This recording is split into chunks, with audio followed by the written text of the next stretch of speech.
اندھیری رات، آسمان پر ستاروں سے زیادہ ڈرونز، غزہ کی فضاؤں میں بارود کی بو رچی بسی ہوئی، بچے سسکتے ہوئے، مائیں دہائیاں دیتی ہوئیں، اور دنیا صرف وہ گن رہی تھی کہ کتنے میزائل چلے، کتنے تباہ ہوئے۔ لیکن یہ کہانی یہاں ختم نہیں ہوئی۔ اسرائیل نے خون کے اس کھیل کو ایک نئے باب میں داخل کرنے کا ارادہ کر لیا۔ غزہ کی اینٹ سے اینٹ بجانے کے بعد اب وہ ایک اور دروازے پہ دستک دینے والا ہے، ایک دروازہ جو تہران کی سمت کھلتا ہے، دوسرا جو بلوچستان کی گہری وادیوں سے گزرتا ہوا اسلام آباد کی دیواروں تک پہنچتا ہے، اور تیسرا دروازہ عراق میں،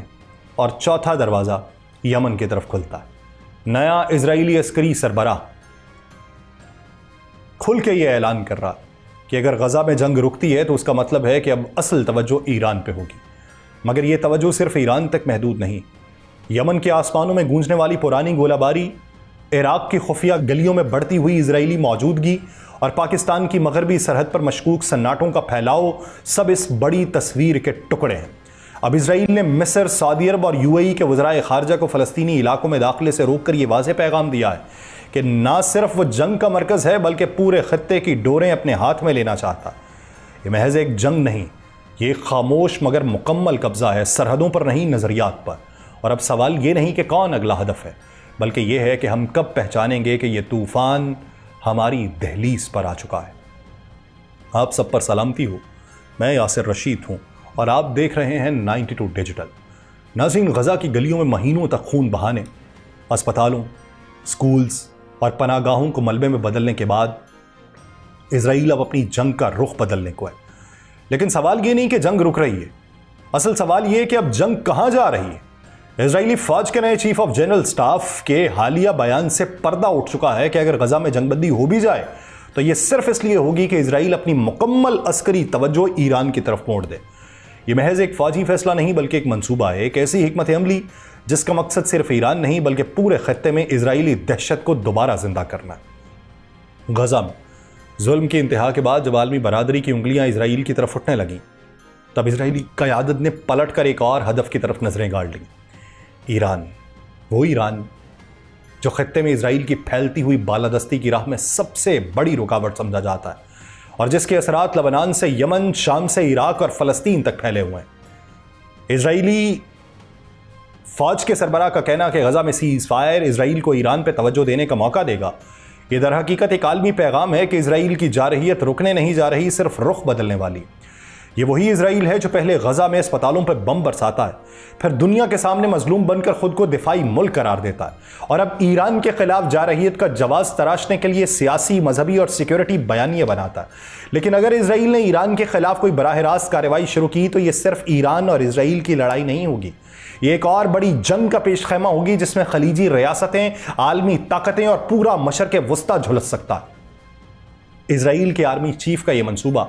کہ غزہ میں قتل عام کے بعد اسرائیلی افواج اب ایران پہ جھپٹیں گی، اس بات کا اعلان ہے کہ اسرائیل اب دنیا میں اپنی برتری تلوار کے زور پر بنوانا چاہتا ہے۔ لیکن سوال یہ ہے کہ کیا دنیا ایک اور اسرائیلی مہم جوئی کی متحمل ہو سکتی ہے، اور کیا عالمی ضمیر اس بار بھی خاموش تماشائی بنے رہیں گے؟ اسرائیل یہ واضح کر چکا ہے کہ وہ نہ صرف فلسطینی سرزمین پر قابض ہے بلکہ سفارتی محاذ پر بھی کسی بھی عرب یکجہتی کے امکان کو سختی سے کچلنے کے در پہ۔ اسرائیلی وزارت خارجہ کے مطابق اسرائیل نے عرب ممالک مصر، سعودی عرب اور متحدہ عرب امارات کے وزرائے خارجہ کو فلسطینی اتھارٹی کا دورہ کرنے اور رام اللہ میں ایک ممکنہ عرب سربراہی اجلاس میں شرکت سے روک دیا۔ اور یہ فیصلہ کسی سیکیورٹی خطرے کا نتیجہ نہیں ہے بلکہ ایک واضح سیاسی پیغام ہے کہ اسرائیل نہ صرف فلسطینیوں کی خود مختاری کو تسلیم کرنے سے انکاری ہے بلکہ عرب دنیا کے ساتھ اس کے ممکنہ اتحاد کو بھی ایک آنکھ کا کانٹا سمجھتا ہے۔ یہ وہی اسرائیل ہے جو خطے میں دوستی کے دعوے کرتا رہا، ابراہم معاہدوں کے جھنڈے لہراتا رہا، لیکن جب بات فلسطینیوں کی نمائندگی یا عرب ممالک کی یکجہتی کے کسی مظاہرے کی ہوئی تو فوراً اپنی پالیسی کو سخت کر دیتا ہے۔ عرب وزرائے خارجہ کی اس مجوزہ آمد کا مقصد نہ کوئی عسکری اقدام تھا، نہ کوئی احتجاج تھا، بلکہ صرف ایک علامتی حمایت کا اظہار تھا۔ لیکن اسرائیل کے لیے یہ بھی ناقابل برداشت ہے کیونکہ وہ جانتا ہے کہ اگر عرب ممالک فلسطینی اتھارٹی کے ساتھ کھڑے ہو جائیں تو اسرائیلی بیانیہ جس میں وہ خود کو مظلوم اور دفاعی پوزیشن میں پیش کرتا ہے شدید دباؤ کا شکار ہو جائے گا۔ اس فیصلے سے یہ بھی عیاں ہوتا ہے کہ اگر اسرائیل نہ صرف فلسطینیوں کو محصور کر دے بلکہ ان کے لیے دنیا بھر سے کسی بھی قسم کی سیاسی یا اخلاقی حمایت بھی روک ڈالے تو یہ اس کی فتح ہے۔ یہ صرف سفارتی بدتمیزی نہیں بلکہ ایک منظم پالیسی ہے، ایک ایسی پالیسی جو فلسطینی اتھارٹی کو دنیا سے کاٹنے، اسے تنہا کرنے اور عرب دنیا میں اس کی ساکھ کو کمزور کرنے پر مبنی ہے۔ اور یہی وہ لمحہ ہے جب سوال اٹھتا ہے کہ کیا عرب ممالک اس تذلیل پر خاموشی اختیار کریں گے یا سفارتی سطح پر اسرائیل کو اس رویے کا بھرپور جواب دیا جائے گا۔ غزہ کی زمین پر جو خون بہایا گیا وہ صرف ایک بربریت نہیں بلکہ ایک مکمل جنگی پالیسی کا ابتدائی باب تھا، اور یہ بات روز روشن کی طرح واضح ہوتی جا رہی ہے کہ اسرائیل کی جنگ کا دائرہ کار فلسطین سے نکل کر پورے خطے کو لپیٹنے والا ہے، اور اس بار اس کی آنکھ ایران، یمن، عراق اور بالآخر پاکستان پہ ہے۔ اور ان کے نئے آرمی چیف جیسے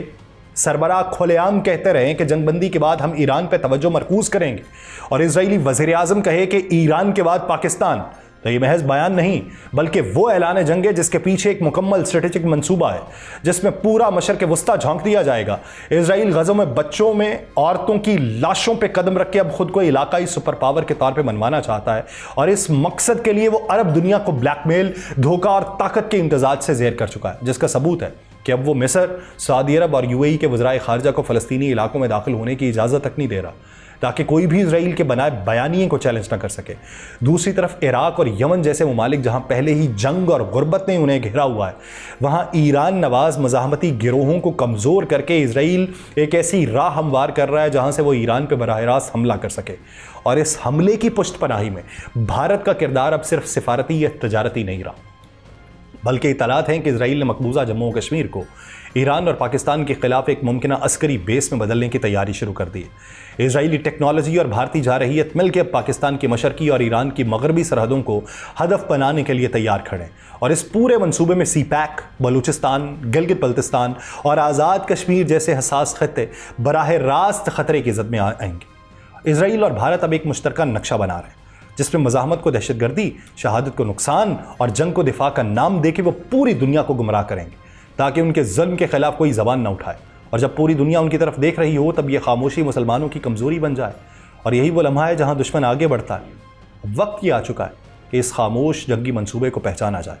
ورنہ کل کو یہی خاموشی ملبے خون اور جلا ہوا مستقبل بن کے ہمارے دروازے پر دستک دے رہی ہوگی۔ اور اسرائیل کی حالیہ جارحانہ پالیسی محض مشرق وسطیٰ تک محدود نہیں ہے بلکہ ایک وسیع عالمی صف بندی کا حصہ بن چکی ہے، جہاں طاقت کے نئے مرکز بنائے جا رہے ہیں، پرانے اتحاد نئے مفادات کے تحت ترتیب دیے جا رہے ہیں۔ غزہ کی سرزمین پر تباہی پھیلانے کے بعد اسرائیل اب ایک ایسے عالمی بلاک کا کلیدی کردار بن چکا ہے جو نہ صرف ایران بلکہ چین اور روس جیسے ممالک کے گرد گھیرا تنگ کرنے کی کوشش کر رہا ہے۔ اس میں امریکہ کی خاموش حمایت، بھارت کی عملی شراکت اور خلیجی ممالک کی مجبوریوں کا امتزاج اسے عالمی سطح پر ایک نیا سیکیورٹی آرکیٹیکٹ بنانے کا موقع دے رہا ہے۔ اور یہ محض فوجی حملے نہیں بلکہ سفارتی تنہائی ہے، اقتصادی پابندیاں ہیں، میڈیا پروپیگنڈے کی ایسی مربوط مہم ہے جس میں مسلمان ممالک کو یا تو خاموش کرا دیا جائے گا یا داخلی تنازعات میں الجھا کے غیر مؤثر بنایا جائے گا۔ اور اسرائیل کی یہ توسیع پسندانہ سوچ ایران اور پاکستان جیسی ریاستوں کو نہ صرف عسکری بلکہ سفارتی سطح پر بھی کٹہرے میں کھڑا کرنے کی تیاری ہے تاکہ مستقبل میں اگر کوئی پیش قدمی ہو تو دنیا اسے پیش کی دفاع مان لے۔ اور بھارت کی مدد سے مقبوضہ کشمیر کو ایک اسٹریٹجک لانچنگ پیڈ میں بدلنا اسی عالمی منصوبے کا حصہ ہے جہاں سے نہ صرف پاکستان بلکہ ایران کی حساس مغربی سرحد کو بھی دباؤ میں لایا جائے گا۔ اور اسرائیل کی کوشش یہ ہے کہ عرب دنیا کو ایک ایسے مقام پہ لا کھڑا کرے جہاں فلسطینی مسئلہ ایک علاقائی جھگڑا بن جائے اور ایران کے خلاف ایک عرب اسرائیل مفاہمت کی بنیاد رکھی جائے جو اصل میں امریکی اسرائیلی مفادات کی نمائندگی کرے۔ یہ منظرنامہ دراصل ایک نئے مشرق وسطیٰ کی تشکیل ہے جہاں اسرائیل مرکزی قوت ہوگا، بھارت اس کا زمینی بازو اور عرب دنیا ایک خاموش تماشائی۔ اگر مسلم دنیا نے اس گہرے منصوبے کو نہ پہنچانا تو آنے والے برسوں میں صرف غزہ نہیں بلکہ اور بہت سے ممالک بھی اسی منصوبہ بندی کی زد میں ہوں گے۔ یہ وقت صرف غزہ کے شہیدوں پر آنسو بہانے کا نہیں بلکہ اس پوری عالمی بساط کو سمجھنے اور اس کے خلاف حکمت عملی بنانے کا ہے، ورنہ دشمن نہ صرف سرحدوں سے آگے بڑھ کے حملہ کرے گا بلکہ ہمارے نظریات، اتحاد اور شناخت تک کو اپنے نقشے میں ضم کر دے گا۔ مجھے دیجیے اجازت، اللہ نے کے بعد۔